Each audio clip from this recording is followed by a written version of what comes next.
Un tā, sveicieni jaunajā gadā, šajā jaukajā dienā, kad spīd saulīte, aizbrauc jaunais vilciens, un esmu Pārogrē, kur, kā redzams, top jaunas platformas. Pretējā virzienā atbrauc vilciens, bet vai tas nav izmēģinājuma? Vai viņš te vispār pieturēs, jo sarakstā šādam nav jābūt? Kas tas pa numuru? 28. Lūk, tas nemaz nepietur. Šonakt bija tāda vētra, 3 naktī, aiz loga tā gaudoja, un plosījās riktīgs sniegputenis.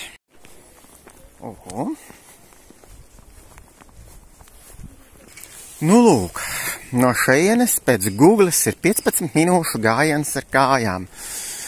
Līdz tam izreklamētajam Lato Lapsas, izstādē, tā precīzāk, muzejam gribēju teikt, vai kā. Nē, atkal sāk sniegt sniegs, lai gan bija saulīte un svētdien sola pavisam jauku saulīti. Izskatās, ka beidzot uz Latviju atnākusi ziema. Lielu salu gan pagaidām nesola, bet cerams, ka sniegs vismaz saglabāsies. Daudz patīkamāka gaisotne līdz ar to, nekā tad, kad sniega nebija. Skatos, cilvēki te ir. Iet gan uz priekšu, gan atpakaļ. Tā kā izskatās, ka izstāde diezgan labi tiek apmeklēta. Ieteic, es neesmu nekāds speciāli tur Lato Lapsas piekritējs. Protams, šī personība ir, kā teikt, pretrunīga, bet, tomēr viņš ir personība. Un viņam ir drosme izdarīt to,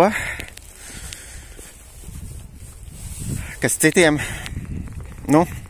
uz ko citiem nav drosme. Un par to droši vien šis cilvēks vien ir pelnījis cieņu. Es jau terēs gāju, tas bija novembra beigās, tieši tad arī bija sniegs.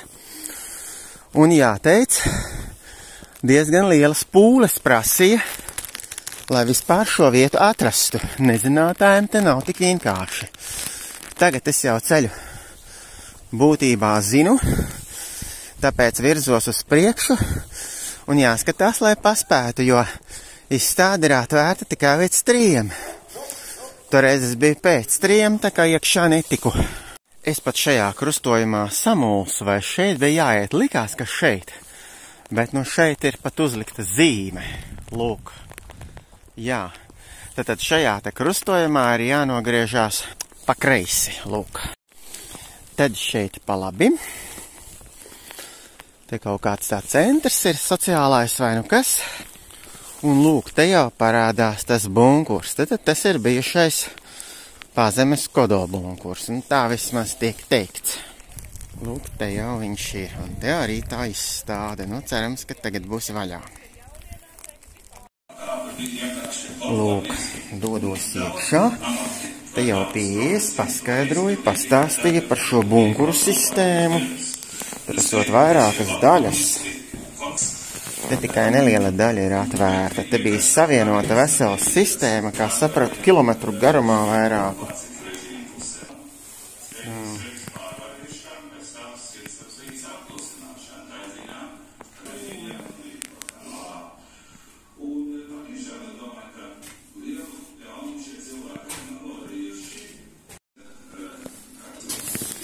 Iespaidīgs dzejolis no Indriķa latviešu kronikas.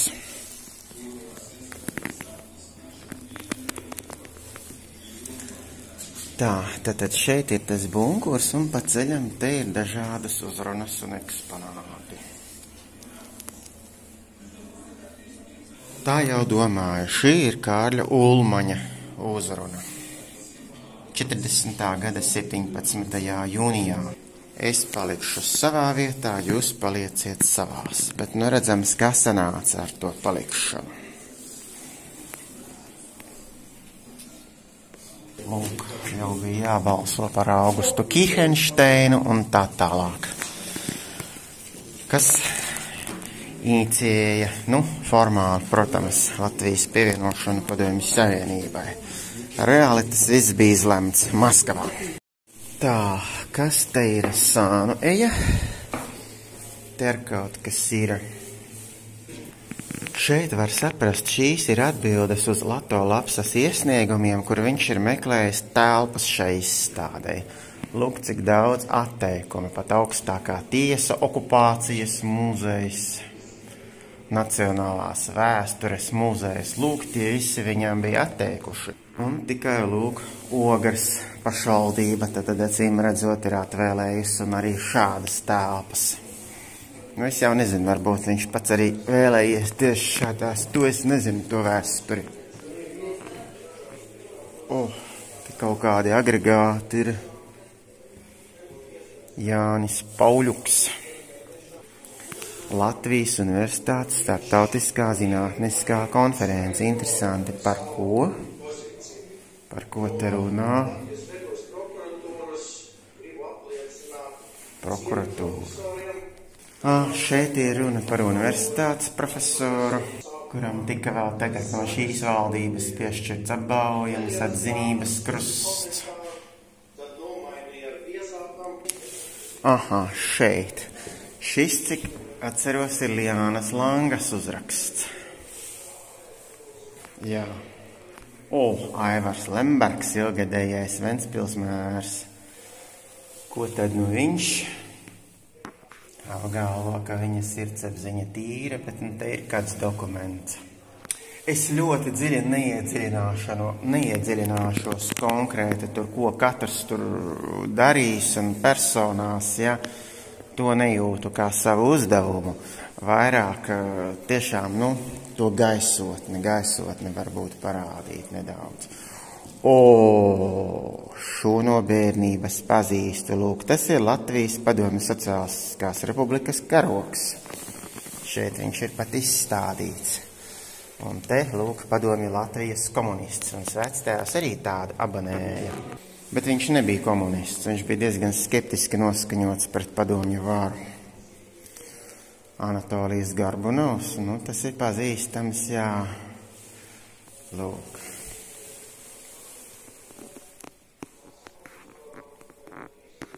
Šis arī ilgi vadījis ZZS. Lācis Vilis, kas arī rakstnieks bijis, bet arī, viens no, kā saka, pirmo gadu desmitu Latvijas padomju vadītājiem. Lūk, te var atcerēties, kāds izskatījās šis te komunists žurnāls.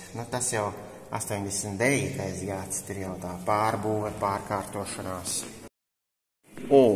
Te ir daudz kambaru, redziet, ko.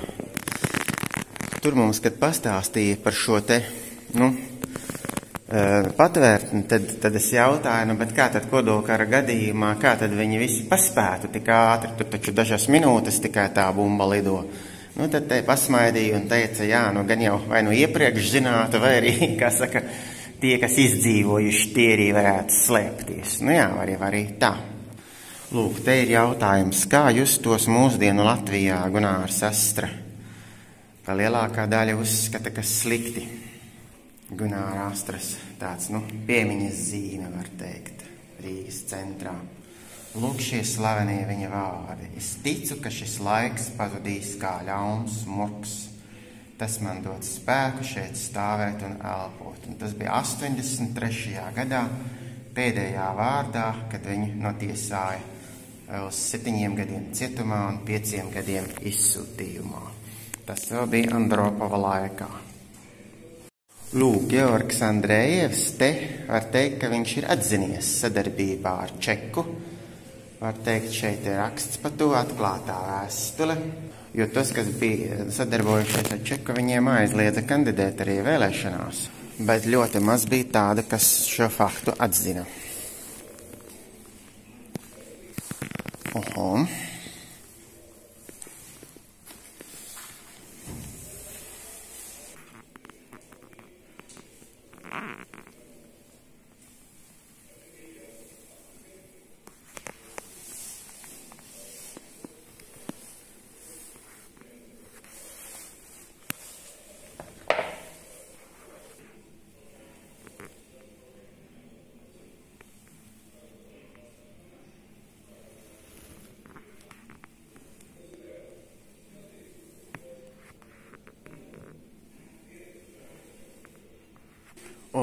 šeit tiešām diezgan daudz. Skatos, ka katrā istabā kaut kas ir atveidots.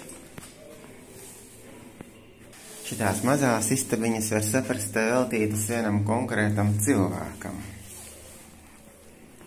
Bet tiešām man nav vēlēšanās, kā saka, bakstīt kādam pirkstu, vai viņš tur slikts vai labs, bet vairāk saprast, to principā, visu to būtību.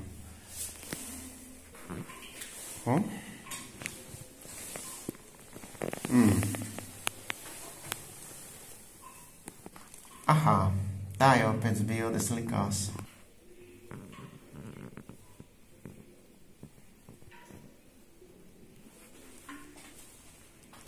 Un šeit pil ūdens. Kaut kas te pakšķa. Tā, bet kas šeit par biedru?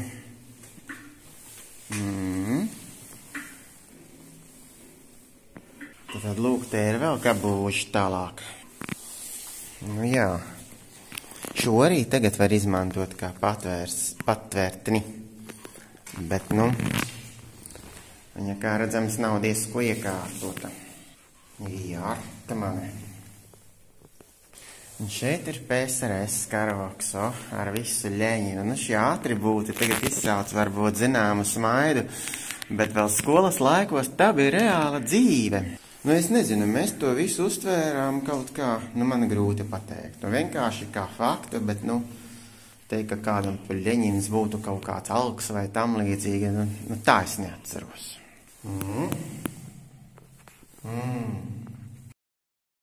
Šeit ir vesels saraksts ar tādiem zināmākajiem, vienkārši, kā saka, čekas aģentiem. Un te apakšā ir kartītes, kur var meklēt. Bet tā ir tikai neliela daļa, jo daudzas kartītes un dokumentus izveda uz Krieviju, nemaz Latvijā nepalika. Lūk, te ir nepilna 8000 vārdu un uzvārdu. Stukaču kartotēka. Tā, paskatījos mazliet kartotēkā, un tagad ejam šeit, bet šeit laikam arī nekas daudz vairs nebūs, es tā skatos. Šeit ir dažādi uzraksti. Šeit ir Tukuma iedzīvotāju sūdzības par to, ka lapiņās, esot tas... 80. gadā Tukumā pastkastītēs esot mesti tikai iesniegumi, kas bijuši par Latviju. Un vairāk cilvēki par to ir sūdzējušies Čekai, rakstījušies ziņojumus. Un tepat viņu ir daudz tādu ziņojumu. Tā kā, lūk, nekas nepaliek bez pēdām. Un tagad šo cilvēku vārdu uz vārdu ir zināmi. Kurš viņiem lika to rakstīt? Lūk, šādi uzsaukumi apmēram bijuši. 80. gadu sākumā izplatīja Jāņa Roškāna Latvijas neatkarības kustība. Izskatās, ka tas arī viss. Un šeit augšā runā Egils Levits, iepriekšējais Latvijas valsts prezidents. Tur gan arī viņa vecāki ir pieminēti, bet viņš te tieši runā par kolaboracionismu un nosoda tos, kas to darījuši. Precīzāk sakot, vienkārši skaidro par šo kolaboracionismu. Kas tā ir par briesmīgu sērgu.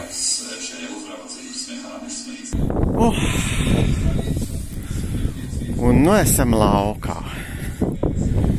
Jā, te runā par to, ka nevar būt, ka viens Staļins vai viens Brežņevs vai kas tur kontrolē visu valsti. Ka tā ir vesela sistēma un vesels tīkls. Un, protams, ka tā ir katra atbildība, ko mēs katrs daram un kā rīkojamies. Vai tā ir mīlestība, vai tas ir kas cits.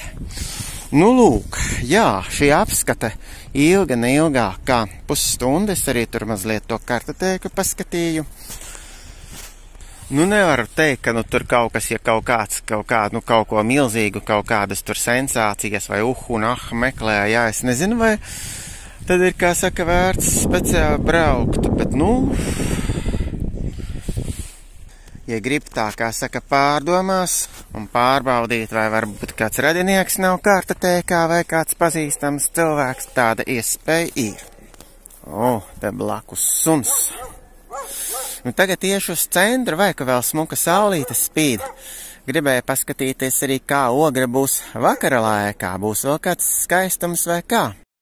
Cik fantastiski, ka tomēr šeit ir daba. Un kāds skaistums, kāds veldzējums tieši šodien.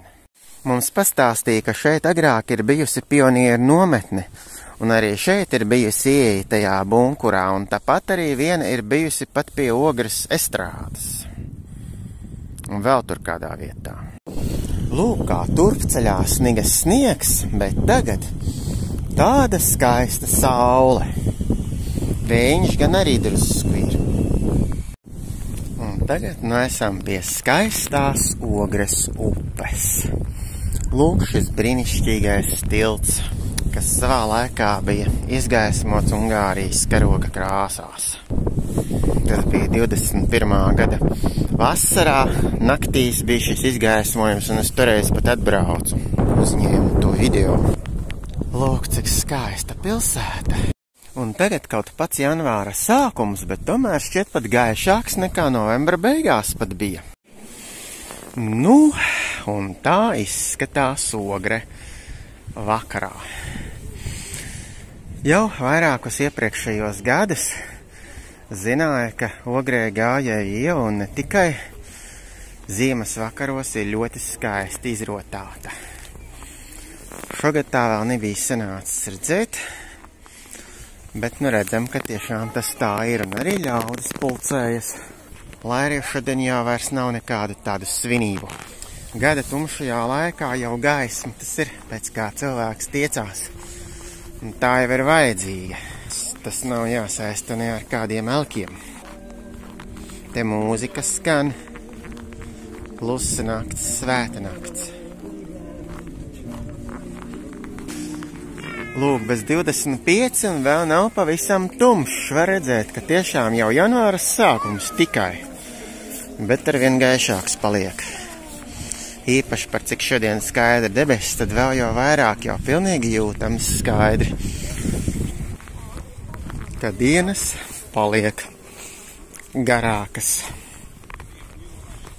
Nu, un ļoti jauki un patīkami jau ir pastaigāties visnotaļ latviskajā Ogrē pēc Rīgas jūrmalas. Vispār jau gandrīz vai uz kuru vietu tā Latvijā pabrauc, tas ir mīļi un tīkami. Mūsu Latvija ir skaista. Sargāt to, kas ir un pavairot. Cienīt, mīlēt, pavairot. Lūk, panorāmas rats un pat griežās, tad tur kāds brauc ar viņu. Kā redzams, šeit arī kafejnīca ir. Te arī tas ceļiņš uz to ratu. Nu, redziet, ko te bagātīgi apmeklēts. Policijas auto pat izrotāts. Un šeit paskatāmies, kā tad te ir. Ir te tauta. Iepriekš es te biju decembrī, tad nebija sniega un bija tāds diezgan, nu neteiksim varbūt, ka nomāgts, bet nu tomēr netik priecīgs un gaišs kā tagad. Arī tāds klusāks bija, bet nu tagad te redzam, te ir visnotaļ labā aktivitāte. Redziet, kas te ir trusīši. Česāls tikpat kā zvērdārs. Vai, cik mīļi.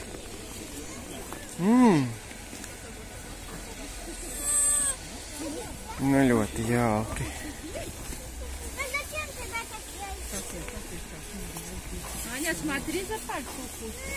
Ļoti. Trusīti. Brālīti, trusīti. Oi, spār jāuzmana pirksti.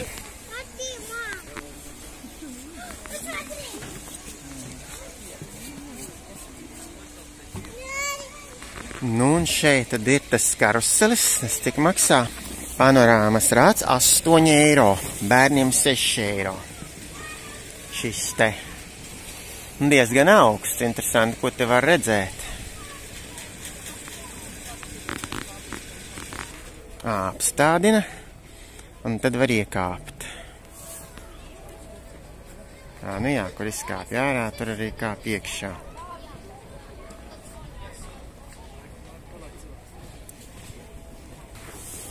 Te vēl ir arī autodroms, tur bija laikam rakstīts 6 eiro, ja pareizi atceros. Nu, bet tie trusīši vispašākie.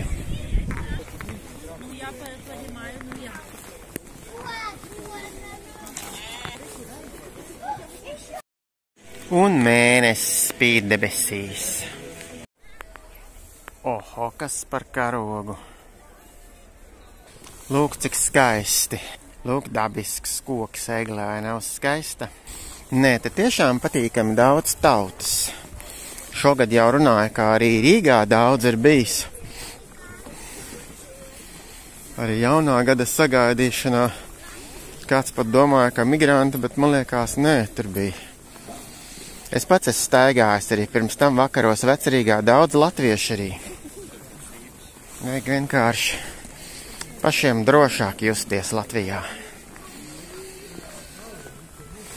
Tas ir ceļš uz to, lai būtu labi. Jo citas dzimtenes virs šīs zemes mums nav. Lai kā tas arī nebūtu. Varbūt ciemošanās vieta, bet ne dzimtene, ne tēvzeme. Protams, ir garīgā tēvija. Tēvs, kas ir radītājs. Fantastika, vai ne? Kas šeit tā interesants, oho. Šeit agrākos gadus bija Betlēmas skulptūra, nu tā ne skulptūra, bet nu tie 3 austrumu gudrie un jēriņi. Tagad vai nu tas ir novākts, vai nu kā, varbūt jau novākts, jo, kā saka, tas laiks jau aizvadīts. Pašreiz te ir tā. Nu, būtībā galvenais jau ir apskatīts. Lūk, kur ir? Jāzeps un Marija.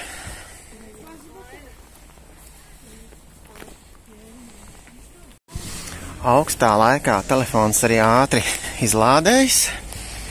Līdz ar to būs arī jābeidz, bet nu tautas tiešām daudz. Kaut arī šodien brīvdiena. Līdz ar to no jums atvadīšos un vēlu visu labu. Laimi, prieku, veselību, izturību un viss labais, lai piepildās un izdodās. Ar cerību un uz jaunām tikšanās reizēm. Atā, atā. Всего доброго и до новых встреч!